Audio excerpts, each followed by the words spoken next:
Bonjour mesdames, bonjour messieurs. Donc Jean-Pierre Sacoun, je préside l'association Unité laïque, qui est un petit peu la cheville ouvrière d'une part de ce colloque et de tout le travail que nous accomplissons depuis 1 an ou 2 maintenant pour l'entrée éventuelle au Panthéon de Missak Manouchian. Avant de vous présenter ma propre interprétation des choses, je vais vous donner lecture de la lettre que nous a envoyée Madame Yaël Braun-Pivet, la présidente de l'Assemblée nationale. Monsieur le Président, vous m'avez écrit pour me proposer de prendre part au colloque que vous organisez le 18 février prochain au Sénat sur le double thème des étrangers dans la résistance et de l'hommage à Missak Manouchian. Il ne me sera pas possible d'être présente à ce colloque. En revanche, comme petite fille d'un réfugié polonais qui a combattu le nazisme et a été naturalisé français, je salue votre initiative qui met en valeur cet aspect trop méconnu de la résistance. La décision de faire entrer Missak Manouchian au Panthéon appartient au président de la République. Pour ma part, j'y suis naturellement favorable. Cet hommage saluerait l'héroïsme des combattants de l'affiche rouge et plus largement la part prise par les étrangers dans la libération de la France entre 1940 et 1945. Je vous prie d'agréer, Monsieur le Président, l'expression de mes sentiments républicains. Je vais aussi vous donner lecture de l'adresse de M. Nicolas d'Aragon, maire de Valence, qui est le co-porteur de notre initiative depuis 2 ans. La ville de Valence, dont un certain nombre de représentants que je salue sont là parmi nous aujourd'hui, est une des petites Arménies de la vallée du Rhône, dans laquelle de très nombreux descendants d'Arméniens vivent. Et c'est aussi une ville qui a la particularité d'avoir un centre du patrimoine arménien qui est entièrement financé sur fonds publics. C'est-à-dire que c'est vraiment la prise en charge par la République de l'intégration des Arméniens, de la mémoire du génocide, de la mémoire de la guerre. Et c'est ce qui nous a poussé à nous associer à la ville de Valence, c'est cette volonté publique de prendre en charge cette mémoire. Mesdames, Messieurs, ne pouvant hélas être présent parmi vous aujourd'hui, bien que représenté par une partie des membres du conseil municipal de Valence, mes adjointes aux finances et à la culture, notre conseillère municipale déléguée au patrimoine, mais aussi le maire de notre ville voisine Chabeuil, conseiller départemental de la Drôme, le président de l'UGAB Valence, je suis fier de participer humblement par cette courte contribution à vos travaux. Ce colloque est en effet un moment important pour le maire de Valence que je suis, engagé depuis 18 mois avec Unité laïque pour la panthéonisation de Missak Manouchian, mais également, j'en suis certain, pour les historiens, les chercheurs, les hommes politiques présents ce matin, et je l'espère demain pour l'ensemble de nos compatriotes. Je ne vous raconterai pas l'histoire de l'affiche rouge, nous la connaissons tous, et c'est en partie elle qui nous réunit aujourd'hui. D'ailleurs, par sa charge symbolique, ce qu'elle vient nous dire est bien plus grand que son récit même. Elle nous enseigne en effet que le temps est venu pour que le nom de Missak Manouchian soit à jamais gravé dans la pierre blanche du Panthéon, aux côtés de ceux de Geneviève Antonios de Gaulle, de Pierre Brossolette, de Germaine Tillion, de Jean Zay et plus récemment de Joséphine Baker. Tant que l'histoire de ces héros, français de préférence, trouve sa place dans nos manuels scolaires et que la date du 21 février 1944 s'inscrive à jamais au cœur de notre mémoire nationale. Au nom de quoi sont morts ces 23 étrangers-là? Pourquoi criaient-ils « la France » en s'abattant? Certainement parce que notre pays était pour eux un idéal. Ralliez-vous à l'histoire de France. De cette exclamation lancée par Georges Bernanos pendant la Seconde Guerre mondiale, des Français de naissance tout autant que de préférence, de tous horizons, de toutes confessions, ont fait leur mot de ralliement. Et c'est bien la vie de ces enfants du bout du monde, bien décidés à prolonger notre histoire commune en quittant famille, enfants, foyer, en rejoignant la forêt des maquis, en harcelant l'ennemi dans les villes, qui nous réunit ce matin. Bleus, blancs ou rouges, arméniens, juifs, polonais, espagnols, italiens, tous avaient convenu de défendre la France, c'est-à-dire, et avant tout, une tradition de liberté, un goût ancien pour la dissidence et les barricades, le génie artistique et intellectuel de notre civilisation. Ralliez-vous à l'histoire de France jusqu'à en mourir pour elle. Voilà, je crois, le choix qu'il nous faut garder en tête ce matin, et pour l'honneur duquel il nous faut continuer à défendre l'entrée de Missak Manouchian au Panthéon et à travers lui les sacrifiés du Mont Valérien.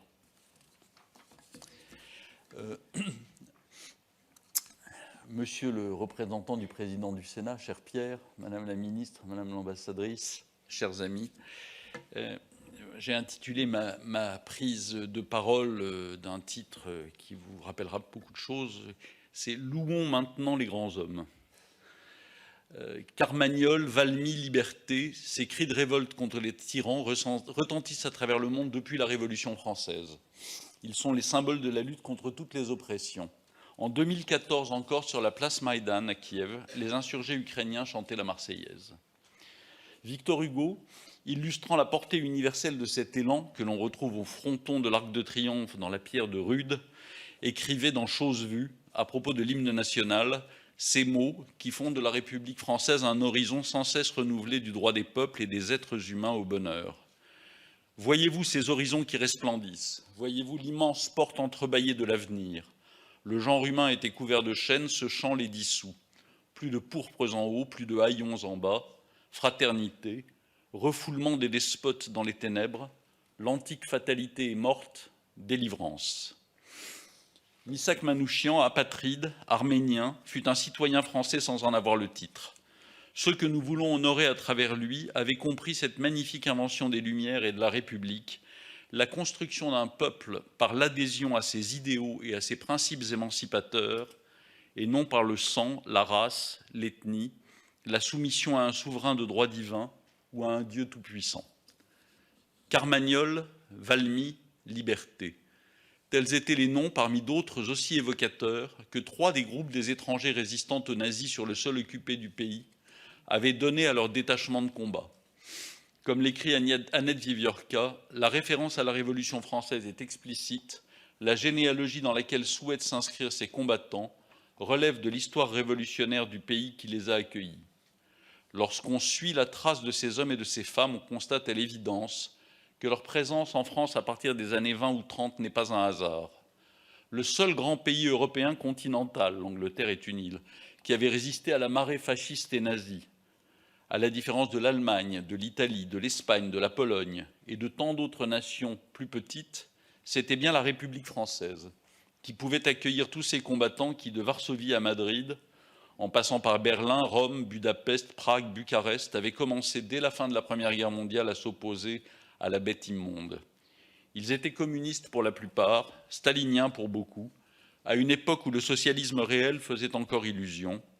Ils étaient juifs, chassés par les pogroms, ils étaient arméniens, rescapés du génocide précurseur de toutes les horreurs. Mais tous, communistes, juifs, arméniens, espagnols, polonais, roumains, hongrois, italiens, tchèques, avaient au cœur les mots de Victor Hugo. Ils avaient appris liberté, égalité, fraternité, et croyaient dur comme l'acier que les révolutions socialistes auxquelles nombre d'entre eux avaient participé étaient les filles de la Grande Révolution. Ils savaient que c'était grâce à elles, à ses acquis, qu'ils vivaient dans le seul pays libre du continent. Ils pensaient, comme le reste du monde, que ce pays-là, la République française, était le seul à avoir les moyens matériels et moraux de s'opposer à la peste brune. Aussi, quand la guerre fut déclarée en septembre 1939, malgré la situation trouble, complexe, frustrante engendrée par le pacte germano-soviétique, ils n'hésitèrent pas à s'engager dans les bataillons de marche de volontaires étrangers, dans la Légion étrangère, dans les unités métropolitaines de l'armée française ou dans les unités régulières en exil reconstituées par leur pays déjà envahi par les nazis, comme les régiments polonais ou tchèques. Et lorsque la défaite foudroyante abattit le pays, ils furent encore parmi les premiers à vouloir reprendre la lutte, pour certains dès le plus jeune âge, malgré les hésitations du Parti communiste qui plongèrent la plupart d'entre eux dans le déchirement et l'incompréhension.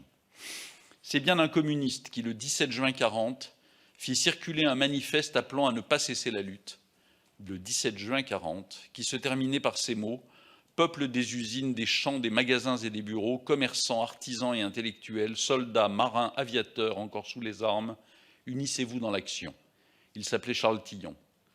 S'ils le firent, ce ne fut pas simplement par réflexe militant ou par conviction antifasciste. C'est aussi, et pour certains d'entre eux comme les Juifs ou les Arméniens qui n'avaient pas de patrie autre que la grande nation, c'est surtout parce que la France était ce pays qui, 35 ans plus tôt, avait pu désavouer son armée au moment de sa plus grande puissance et du triomphe de la mystique revancharde pour sauver l'honneur d'un petit capitaine juif, comme le disait en substance le père d'Emmanuel Lévinas, lorsqu'il décida de quitter la Lituanie pour la France.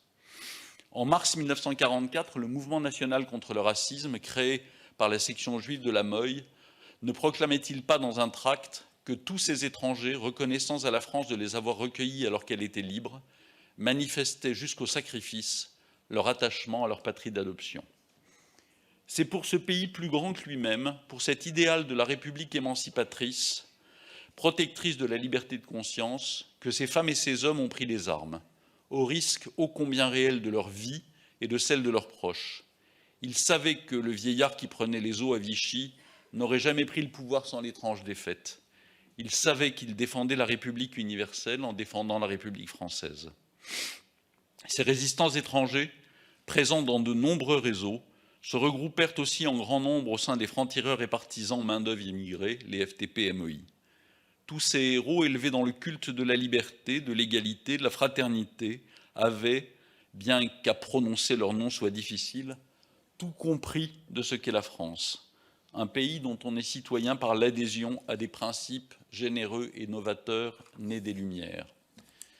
Et parmi ces héros, la maladresse brutale de l'occupant qui croyait les stigmatiser en couvrant les murs de cette affiche qui semblait une tache de sang et cherchait un effet de peur sur les passants, fit des 10 de l'affiche rouge, des 23 du groupe Manouchian, les plus beaux symboles de ces Français de préférence, Français parce qu'ils l'avaient mérité.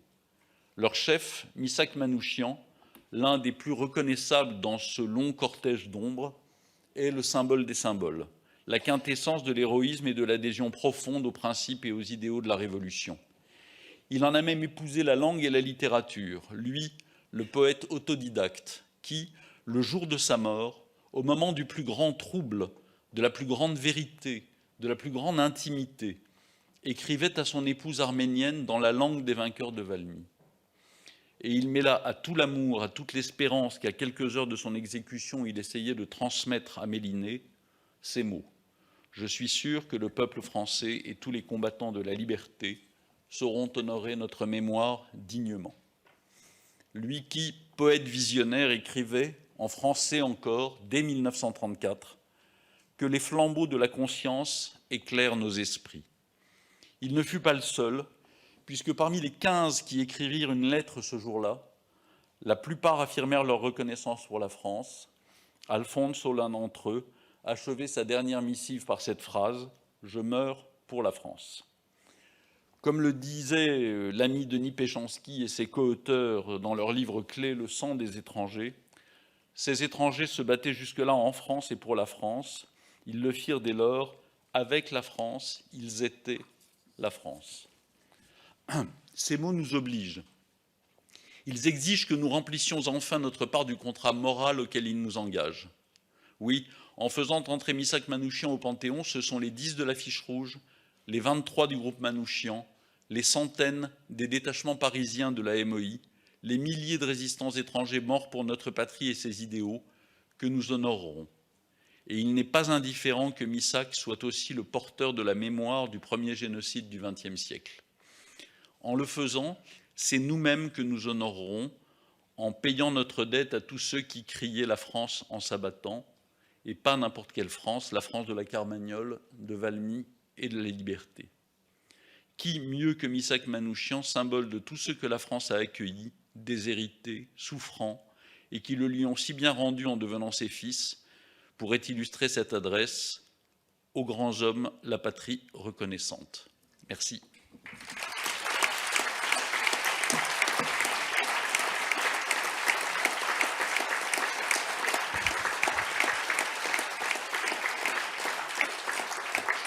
Je vous remercie et nous allons passer la parole à Madame l'ambassadrice.